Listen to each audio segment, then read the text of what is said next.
Hello everyone. ഒരു കാര്യത്തിലും അങ്ങോട്ട് ശ്രദ്ധിക്കാൻ പറ്റുന്നില്ല. എന്ത് കാര്യം ചെയ്യാനിരുന്നാലും ഏകാഗ്രത കിട്ടുന്നില്ല. നമ്മളിൽ പലർക്കുമുള്ള ഒരു പരാതിയാണിതല്ലേ. അല്ലെങ്കിൽ എന്തെങ്കിലുമൊക്കെ ലൈഫിൽ ചെറിയ ചെറിയ ബുദ്ധിമുട്ടുകൾ ഉണ്ടാകുമ്പോൾ ആകെ സ്ട്രെസ്സാണ്, എന്നെ കൊണ്ട് മുമ്പോട്ട് പോകാൻ കഴിയുന്നില്ല എന്നുള്ള ചിന്ത.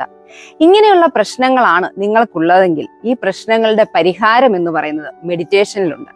അതിന് നമ്മളെ സഹായിക്കുന്ന ഏറ്റവും നല്ല മെഡിറ്റേഷൻ ആണ് ഫോക്കസ് അറ്റൻഷൻ മെഡിറ്റേഷൻ എന്ന് പറയുന്നത്. സ്ട്രെസ് കുറയ്ക്കാനായിട്ട് നമ്മളെ ഏറ്റവും അധികം സഹായിക്കുന്ന ഒരു കാര്യം എന്ന് പറയുന്നത്, എന്തെങ്കിലും ഒരു കാര്യത്തിലേക്ക് നമ്മൾ ഫോക്കസ് ചെയ്യുമ്പോൾ നമ്മളുടെ സ്ട്രെസ് നന്നായിട്ട് കുറയാനായിട്ട് അത് നമ്മളെ സഹായിക്കും. നമ്മളുടെ മുഴുവൻ ശ്രദ്ധയും ഏതെങ്കിലും ഒരു വസ്തുവിലേക്കോ അല്ലെങ്കിൽ എന്തെങ്കിലും ഒരു കാര്യത്തിലേക്കോ നമ്മൾ ഫോക്കസ് ചെയ്യുമ്പോൾ ക്വിക്കായിട്ട് നമുക്ക് പെട്ടെന്ന് തന്നെ നമ്മുടെ സ്ട്രെസ് പരമാവധി കുറയ്ക്കാനായിട്ട് അത് നമ്മളെ സഹായിക്കും.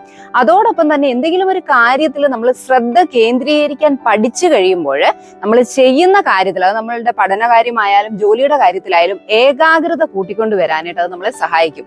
ഇതേ കാര്യം തന്നെയാണ് ഈ ഫോക്കസ് അറ്റൻഷൻ മെഡിറ്റേഷനിൽ യൂസ് ചെയ്യുന്നത്. ഇനി എന്തൊക്കെയാണ് ഈ മെഡിറ്റേഷൻ പ്രാക്ടീസ് ചെയ്യുന്നതുകൊണ്ടുള്ള പ്രയോജനങ്ങൾ നോക്കാം. അതിൽ ആദ്യത്തേത് ഞാൻ പറഞ്ഞു കഴിഞ്ഞു, നമ്മളുടെ സ്ട്രെസ് റിലീഫ് ചെയ്യാനായിട്ട്, പെട്ടെന്ന് തന്നെ നമ്മളുടെ അറ്റൻഷൻ കുറയ്ക്കാനായിട്ട് നമ്മളെ സഹായിക്കും. അതോടൊപ്പം ഫോക്കസ് കൂട്ടാനായിട്ട് സഹായിക്കും, അറ്റൻഷൻ കൂട്ടാൻ സഹായിക്കും. അതുപോലെ തന്നെ നമ്മുടെ ക്രിയേറ്റിവിറ്റി കൂട്ടാൻ, ഇമാജിനേഷൻ എന്നുള്ള ആ ഒരു സ്കില്ല് ഡെവലപ്പ് ചെയ്തെടുക്കാനായിട്ടും ഈ ഫോക്കസ് അറ്റൻഷൻ മെഡിറ്റേഷൻ നമ്മളെ സഹായിക്കും. അതോടൊപ്പം തന്നെ പ്രസന്റ് മൊമെന്റിലായിരിക്കാനായിട്ട്, നമ്മളുടെയൊക്കെ ഏറ്റവും വലിയ പ്രശ്നം എന്ന് പറഞ്ഞാൽ എന്തെങ്കിലും ഒരു ചിന്ത തുടങ്ങിക്കഴിഞ്ഞാൽ അതിന്റെ ബാക്കി നമ്മൾ ചിന്തിച്ച് കാട് കയറി നമ്മൾ ഈ ഒരു അവസ്ഥയിൽ ഈ പ്രസന്റിലൊന്നും ആയിരിക്കില്ല അല്ലെ. അപ്പൊ അങ്ങനെയുള്ള ഒരു അവസ്ഥ മാറ്റി നമ്മൾ ആയിരിക്കുന്ന അവസ്ഥയിൽ പ്രസന്റ് മൊമെന്റിലായിരിക്കാനും നമ്മളെ വളരെയധികം സഹായിക്കുന്ന ഒന്നാണ് ഈ ഫോക്കസ് അറ്റൻഷൻ മെഡിറ്റേഷൻ എന്ന് പറയുന്നത്. വളരെ സിമ്പിൾ ആണ്. നമുക്ക് പ്രാക്ടീസ് ചെയ്യാനായിട്ട് വലിയ ഒരു ഡിസ്ട്രാക്ഷൻസ്, ഒച്ചയും ബഹളവും ഇല്ലാത്ത ഒരു എൻവയോൺമെന്റ് കിട്ടിയാൽ എവിടെ വേണമെങ്കിലും ഇരുന്ന് ചെയ്യാൻ സാധിക്കും എന്നുള്ളത് ഇതിന്റെ ഏറ്റവും വലിയ അഡ്വാൻറ്റേജ് ആയിട്ട് പറയാം. ഇനി എങ്ങനെ നമുക്ക് ഈ ഫോക്കസ് അറ്റൻഷൻ മെഡിറ്റേഷൻ പ്രാക്ടീസ് ചെയ്യാമെന്ന് നോക്കാം.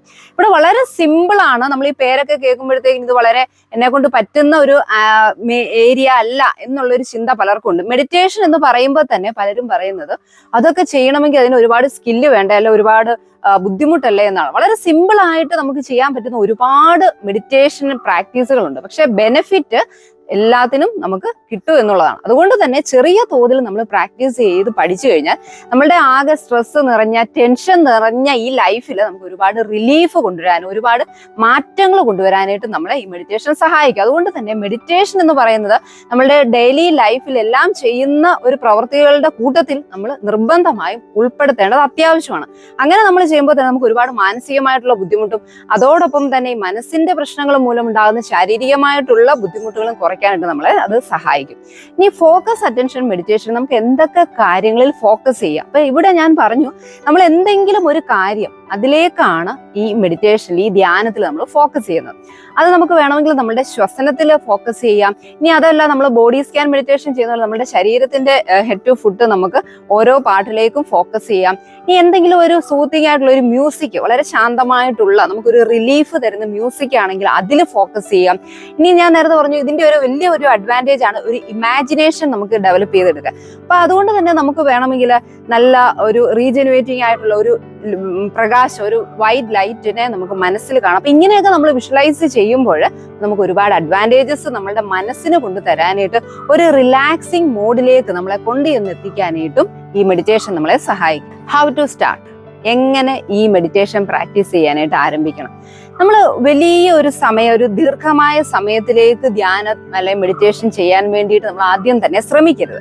കാരണം പലപ്പോഴും നമുക്ക് ഏകാഗ്രത കിട്ടുക എന്ന് പറഞ്ഞാൽ അല്പം ബുദ്ധിമുട്ടുള്ള കാര്യമാണ്. എന്ത് കാര്യവും നമ്മൾ പ്രാക്ടീസ് ചെയ്താൽ മാത്രമേ സ്കില്ല് ഡെവലപ്പ് ചെയ്തെടുക്കാനായിട്ട് നമുക്ക് സാധിക്കുകയുള്ളൂ. അപ്പൊ ഈ പറഞ്ഞ ഫോക്കസ്ഡ് അറ്റൻഷൻ മെഡിറ്റേഷന്റെ കാര്യമാണെങ്കിൽ നിങ്ങൾ ഒരു 5 മിനിറ്റ് അത്ര മാത്രം ഫോക്കസ് ചെയ്യുക. പതിയെ പതിയെ നിങ്ങൾക്ക് അതിൽ കൂടുതൽ ശ്രദ്ധയോടെ ഇരിക്കാൻ സാധിക്കുന്നെങ്കിൽ മാത്രം സമയം കൂട്ടിക്കൊണ്ട് വരിക. പലരുടെയും കുഴപ്പം എന്താന്ന് വെച്ച് കഴിഞ്ഞാൽ, മെഡിറ്റേഷൻ ചെയ്യാനിരിക്കുമ്പോഴേ വലിയ വലിയ ആളുകളെ പോലെ, ആചാര്യന്മാരെയൊക്കെ പോലെ എനിക്ക് എന്തുകൊണ്ട് പറ്റുന്നില്ല, അല്ലെ എന്നെ കൊണ്ട് കഴിയില്ല എന്നുള്ളൊരു ചിന്ത വരുന്നത് കൊണ്ടാണ് ഇത് ചെയ്യാൻ ഇൻട്രസ്റ്റ് ഇല്ലാത്തത്. അപ്പൊ വളരെ ചുരുങ്ങിയ സമയം അത്ര മാത്രം മനസ്സിൽ വിചാരിക്കുക. അപ്പൊ ആ ഒരു 5 മിനിറ്റത്തേക്കാണ് ഞാൻ ഫോക്കസ് ചെയ്യാനായിട്ട് ശ്രമിക്കുന്നത്. അപ്പൊ ഈ 5 മിനിറ്റും നിങ്ങൾ ഏകാഗ്രതയോടെ മനസ്സിൽ വിചാരിക്കുന്ന കാര്യത്തിൽ ഇരിക്കുമെന്നും ഉറപ്പില്ല. നമ്മൾ പഠിക്കുകയാണ് അല്ലെ, ശ്രദ്ധ കേന്ദ്രീകരിക്കാൻ, ഏകാഗ്രത എന്താണെന്ന് അല്ലെ അത് ഡെവലപ്പ് ചെയ്യാൻ പഠിക്കുകയാണ്. ചിലപ്പോൾ 1 മിനിറ്റ് കഴിയുമ്പോൾ നിങ്ങളുടെ ശ്രദ്ധ മറ്റുള്ള കാര്യങ്ങളിലേക്ക് പോകും. അവിടെയും നിങ്ങൾ ക്ഷമയോടെ ആ ഒരു നിങ്ങളുടെ ശ്രദ്ധയെ തിരികെ കൊണ്ടുവരാനാണ് ശ്രമിക്കേണ്ടത്. അതുകൊണ്ട് തന്നെ ഒരു 5 മിനിറ്റ് ഫോക്കസ് ചെയ്യുക. ഇനി എങ്ങനെ സ്റ്റാർട്ട് ചെയ്യാം? ഞാൻ നേരത്തെ പറഞ്ഞു, ഡിസ്ട്രാക്ഷൻസ് ഒന്നും, വലിയ ഒച്ചയും ബഹളവും ഒന്നും ഇല്ലാത്ത ഒരു ഏരിയ നിങ്ങൾ ശാന്തമായ ഏരിയ സെലക്ട് ചെയ്യുക. എപ്പോഴും രാവിലെ എഴുന്നേൽക്കുന്നൊക്കെ ഒരു സമയം അല്ല, വൈകിട്ട് കിടക്കാൻ പോകുന്നതിനൊക്കെ മുമ്പാണ്. നിങ്ങൾക്ക് കുറച്ചും കൂടെ നന്നായിട്ട് ഇത് ചെയ്യാൻ, ആ ചെയ്യുന്നതിന്റെ പ്രയോജനം കിട്ടാനായിട്ട് അത് സഹായിക്കും. ഏതായാലും ഒരു കംഫർട്ടബിൾ ആയിട്ടുള്ള എൻവയോൺമെന്റ് സെലക്ട് ചെയ്തതിന് ശേഷം അവിടെ നിങ്ങൾ ശാന്തമായിട്ട് ഇരുന്നുകൊണ്ട് ചെയ്യുന്നതാണ് ബെനിഫിറ്റ്. ഇനി അത് പോസിബിൾ അല്ലാത്തവർക്ക് കിടന്നുകൊണ്ട് വേണമെങ്കിലും ചെയ്യാം. ഏറ്റവും നല്ലത്, അതായത് ബിഗിനേഴ്സിനെ സംബന്ധിച്ച് നമ്മൾ ചെയ്ത് തുടങ്ങുമ്പോൾ ഏറ്റവും നമുക്ക് ആപ്റ്റ് ആയിട്ടുള്ള ഒരു ഫോക്കസ് ചെയ്യാൻ പറ്റിയ കാര്യം എന്ന് പറയുന്നത് നമ്മളുടെ ശ്വസനത്തെ തന്നെയാണ്. കാരണം മറ്റുള്ള ഒരു കാര്യത്തിലേക്ക് നമ്മൾ ഫോക്കസ് ചെയ്യാൻ ശ്രമിക്കുന്നത് നമുക്ക് അല്പം ഡിഫിക്കൽട്ടാണ്. പകരം ആദ്യം നമ്മൾ ശ്വസനത്തെ ഒന്ന് ഫോക്കസ് ചെയ്യാൻ ശ്രമിച്ചാൽ, അതിൽ നമ്മൾ വിജയിച്ചാൽ, അല്ലെങ്കിൽ അതിൽ നമ്മൾ ഒരു എക്സ്പേർട്ട് ആയി കഴിഞ്ഞാൽ നമുക്ക് മറ്റുള്ള എന്തെങ്കിലും, ഞാൻ നേരത്തെ പറഞ്ഞ മ്യൂസിക്കോ അല്ലെങ്കിൽ ഒരു ഇമാജിനറി ലൈറ്റിലോ ഒക്കെ നമുക്ക് ഫോക്കസ് ചെയ്യാനായിട്ട് അത് നമ്മളെ സഹായിക്കും.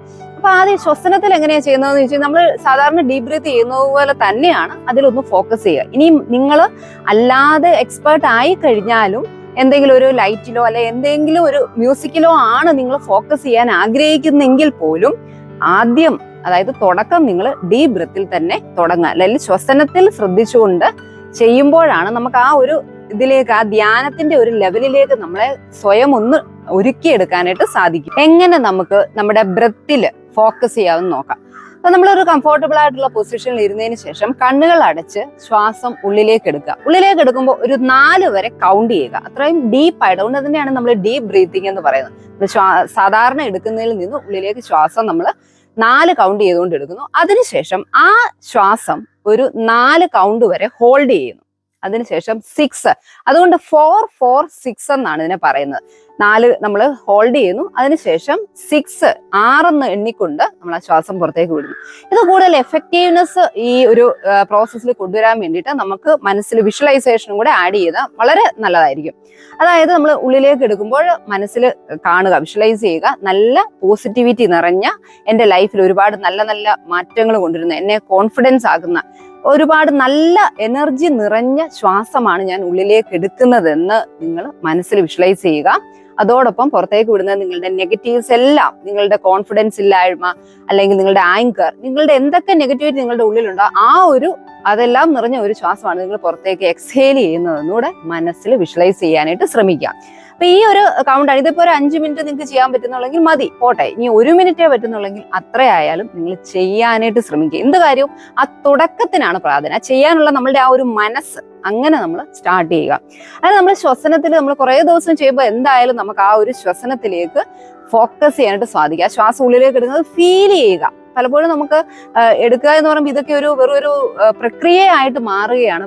അതുകൊണ്ട് തന്നെയാണ് നമുക്ക് ഈ മെഡിറ്റേഷന്റെ എഫക്റ്റീവ്നെസ് ഫീൽ ചെയ്യാനായിട്ട് സാധിക്കാതെ. അപ്പൊ ഉള്ളിലേക്ക് എടുക്കുമ്പോൾ നമ്മൾ ഈ ഒരു പ്രകൃതിയിൽ നിന്ന് ശ്വാസം എടുക്കുമ്പോൾ അത് നമ്മളുടെ നോസ്ട്രിൽസിൽ കൂടെ, മൂക്കിൽ കൂടെ കയറുന്നതും അത് തണുത്ത ശ്വാസം അങ്ങനെ കയറുന്ന, ഇതൊക്കെ നമ്മൾ വിഷ്വലൈസ് ചെയ്യുകയാണ് ചെയ്യേണ്ടത്. അപ്പോൾ ഇതൊക്കെ ആദ്യം നമുക്ക് പോസിബിൾ അല്ല എങ്കിലും പതിയെ നമുക്കത് ഡെവലപ്പ് ചെയ്തെടുക്കാനായിട്ട് സാധിക്കും. ഇനി നിങ്ങൾ ഇതിൽ എക്സ്പേർട്ട് ആയി കഴിഞ്ഞാൽ, ശ്വസന വ്യായാമത്തിൽ എക്സ്പേർട്ട് ആയി കഴിഞ്ഞു കഴിഞ്ഞാൽ നിങ്ങൾക്ക് അല്ലാത്ത എന്തെങ്കിലും ഒരു കാര്യത്തിലേക്ക് ഫോക്കസ് ചെയ്യാനായിട്ട് സാധിക്കും. ചിലർക്ക് മ്യൂസിക് ആയിരിക്കും, വളരെ ലൈറ്റ് ആയിട്ടുള്ള എന്തെങ്കിലും ഒരു മ്യൂസിക്, മെഡിറ്റേഷനൊക്കെ ഹെൽപ്പ് ചെയ്യുന്ന ഒരുപാട് അങ്ങനെ തരത്തിലുള്ള മ്യൂസിക്കുകളുണ്ട്. നിങ്ങൾ അത് ഏതെങ്കിലും ഒന്ന് പ്ലേ ചെയ്യുക. അതിനുശേഷം കണ്ണുകൾ അടച്ച് അതിലേക്ക്, ആ ഒരു മ്യൂസിക്കിലേക്ക് നിങ്ങൾ ഫോക്കസ് ചെയ്യുകയാണ്. ഇവിടെ നമ്മൾ അപ്പോൾ ആ പ്രസന്റ് മൊമെന്റിലാണ്, അല്ലെ, ആ പാട്ടിനെയാണ് നമ്മൾ ഫോക്കസ് ചെയ്യുന്നത്. ഇതെല്ലാം നമ്മളുടെ പ്രസന്റിനെ കുറിച്ചുള്ള അവയർനെസ് കൂട്ടിയെടുക്കാനായിട്ട് സഹായിക്കും. ഇനി അതുപോലെ തന്നെ നമുക്ക് വേണമെങ്കിൽ ഞാൻ നേരത്തെ പറഞ്ഞ ഒരു വൈറ്റ് ലൈറ്റ്, നല്ലൊരു പ്രകാശം എൻ്റെ ലൈഫിൽ മാറ്റങ്ങൾ കൊണ്ടുവരുന്നത്, ഇതെല്ലാം നമ്മുടെ ഇമാജിനേഷൻ സ്കില്ലും ക്രിയേറ്റിവിറ്റി ഒക്കെ കൂട്ടാനായിട്ട് ഒരുപാട് സഹായിക്കുന്ന ഘടകങ്ങളാണ് ഞാൻ ഈ പറയുന്നത്. അപ്പോൾ നമ്മൾ അവിടെ ആ ഒരു വൈറ്റ് ലൈറ്റിനായാലും നിങ്ങൾ ഫോക്കസ് ചെയ്യുക. ഈ പ്രപഞ്ചത്തിൽ നിന്ന് നമുക്കൊക്കെയും ഇമാജിനേഷന്റെ ഉള്ളൊരു സ്കില്ലുണ്ട്. അപ്പൊ നമ്മൾ അത് ഉപയോഗിച്ച് ഒരു വൈറ്റ് ലൈറ്റ് ഇങ്ങനെ വരുന്നു, അത് എന്നിലേക്ക് വന്ന് എൻ്റെ ശിരസിൽ കൂടെ ഇങ്ങനെ വരുന്നു. അപ്പൊ അത് നമ്മൾ മനസ്സിൽ കാണാൻ ശ്രമിക്കുക. അങ്ങനെ എൻ്റെ ആ ഹോൾ ബോഡിയിലേക്ക് വ്യാപിക്കുന്ന ഓരോ പാർട്ടുകളായിട്ട് നമ്മൾ വിഷ്വലൈസ് ചെയ്യുക. അങ്ങനെ അത് ഇതെൻ്റെ ഹൃദയത്തിലേക്ക് വരുന്നു, ഞാൻ എടുക്കുന്ന ഓരോ ശ്വാസത്തിൽ ആ വൈറ്റ് ലൈറ്റ് എൻ്റെ ത്രൂ ഔട്ട് ബോഡിയിൽ സ്പ്രെഡ് ചെയ്യുകയാണ് പോസിറ്റിവിറ്റി കൊണ്ടുവരാൻ. അപ്പൊ ഇങ്ങനെ നമ്മൾ വിഷ്വലൈസ് ചെയ്യുമ്പോൾ നമുക്ക് അതിലേക്കുള്ള ഒരു ശ്രദ്ധ, അല്ലെ, ആ ഒരു കാര്യം, അതിപ്പോ ശ്വസനത്തിന്റെ കാര്യത്തിലായാലും അല്ലെങ്കിൽ ഇപ്പൊ ഞാൻ പറഞ്ഞ ലൈറ്റിന്റെ കാര്യത്തിലായാലും നമുക്ക് ഫോക്കസ് ചെയ്യാൻ, നമ്മൾ ഏകാഗ്രത വർദ്ധിപ്പിക്കാനായിട്ട് സഹായിക്കുന്ന വളരെ സിമ്പിൾ ആണ്. പക്ഷെ ഒരു കാര്യമേ ഉള്ളൂ, ആദ്യം തന്നെ ഞാൻ ഇതിൽ സക്സസ് ആകും എന്നുള്ളൊരു മുൻവിധിയോടെ ഇരിക്കാതിരുന്നു കഴിഞ്ഞാൽ നിങ്ങൾക്ക് പതിയെ സ്കില്ല് ഡെവലപ്പ് ചെയ്തെടുക്കാനായിട്ട് സാധിക്കും. വളരെ നമുക്കൊക്കെയും ചെയ്യാൻ പറ്റുന്ന, ഒരുപാട് കോംപ്ലിക്കേഷൻസ് ഒന്നും ഇല്ലാത്ത ഒരു മെഡിറ്റേഷൻ ആണ്. എന്നാൽ നമുക്ക് ബെനിഫിറ്റുകൾ ധാരാളം തരുന്ന ഒന്നുമാണ് ഈ ഫോക്കസ്ഡ് അറ്റൻഷൻ മെഡിറ്റേഷൻ. അപ്പം ഏറ്റവും കൂടുതൽ നമ്മൾ ശ്രദ്ധിക്കേണ്ടത് ക്ഷമ വേണം, അതോടൊപ്പം സ്ഥിരതയോടെ എന്നും ചെയ്യാനായിട്ടുള്ള ഒരു മനസ്സൂടെ കാണിച്ച് ഈ ഒരു മെഡിറ്റേഷൻ എങ്കിലും, കാരണം പലരും പറയുന്നത് മെഡിറ്റേഷൻ ചെയ്യുക എന്ന് പറഞ്ഞാൽ വളരെ ഡിഫിക്കൽട്ട് ആണ്, സമയം കിട്ടുന്നില്ല, അല്ലെങ്കിൽ ചെയ്തിട്ട് എനിക്ക് അതിൽ ശ്രദ്ധിക്കാൻ പറ്റുന്നില്ല, ചിന്തകൾ വരുന്നു. ഇതൊക്കെ നമ്മൾ ഓർക്കേണ്ട കാര്യം നമുക്ക് മാത്രമുള്ള ഒരു പ്രശ്നമല്ല. മെഡിറ്റേഷൻ ചെയ്യാൻ തുടങ്ങുമ്പോൾ അതിൽ എക്സ്പേർട്ടുകളല്ലാത്ത എല്ലാ വ്യക്തികൾക്കും ഉള്ള പ്രശ്നമാണ്. പക്ഷെ പതിയെ പതിയെ നമ്മൾ ക്ഷമയോടെ ശ്രമിച്ചു കഴിഞ്ഞാൽ നമുക്ക് ഈ പ്രശ്നങ്ങളെല്ലാം പരിഹരിച്ച് ഇതിന്റെ ഫുൾ അഡ്വാൻറ്റേജ് എടുക്കാനായിട്ട് സാധിക്കും. Be happy, be confident.